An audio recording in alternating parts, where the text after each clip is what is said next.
எல்லாருக்கும் வணக்கம்.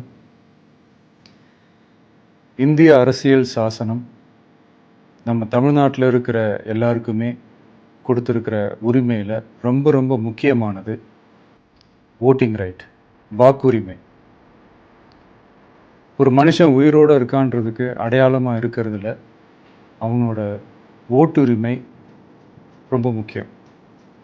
அதனால தான் voting is not only our right but also our life.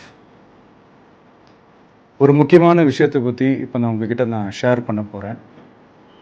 இது நான் ஃபஸ்ட்டு கேள்விப்பட்ட உடனே எனக்கே ரொம்ப ஷாக்கிங்காக தான் இருந்தது. இப்போ நான் பேசிகிட்டு இருக்கிற இந்த நேரத்தில் தமிழ்நாட்டில் இருக்கிற நம்ம யாருக்குமே ஓட்டு போடுற உரிமையே இல்லைன்னு சொன்னால் நம்புவீங்களா? நான் நீங்கள் உட்பட யாருக்குமே அது இல்லை. நான் பயமுறுத்துறேன்னு நினைக்காதீங்க, அதுதான் நிஜமும் கூட. கொஞ்சம் ஏமாந்தால் நம்மளை மாதிரியே இன்னும் லட்சக்கணக்கான பேருக்கும் இதே நிலைமை தான். ஓட்டு போடுற அந்த உரிமையே இல்லாத மாதிரி ஒரு நிலைமை வந்தாலும் வரலாம். இதுக்கு மெயின் ரீசன் அந்த எஸ்ஐஆர், ஸ்பெஷல் இன்டென்சிவ் ரிவிஷன், சிறப்பு தீவிர திருத்தம். இப்போது இந்த எஸ்ஐஆர் நம்ம தமிழ்நாட்டில் எப்படி ஒர்க் ஆக போகுது? கடந்த ஜனவரி மாதம் எடுத்த அந்த கணக்கெடுப்பில் 6,36,00,000 வாக்காளர்கள் நம்ம தமிழ்நாட்டில் இருக்கிறாங்க. ஆனால் அவங்க யாருக்குமே இந்த ஓட்டு போடுற உரிமையே இல்லை. அந்த பிஎல்ஓன்னு சொல்லுவாங்க, பூத் லெவல் ஆஃபீஸர்ஸ், வாக்குச்சாவடி நிலை அலுவலர். அவங்க தான் வீடு வீடாக போய் அந்த ஃபார்மை கொடுப்பாங்க. அதை நம்ம ஃபில்அப் பண்ணி கொடுக்கணும்.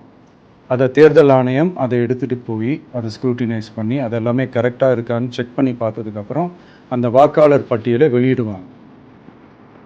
அந்த வாக்காளர் பட்டியலில் நம்ம பேர் இருக்கணும், அப்போ தான் நம்மளால் ஓட்டு போட முடியும்.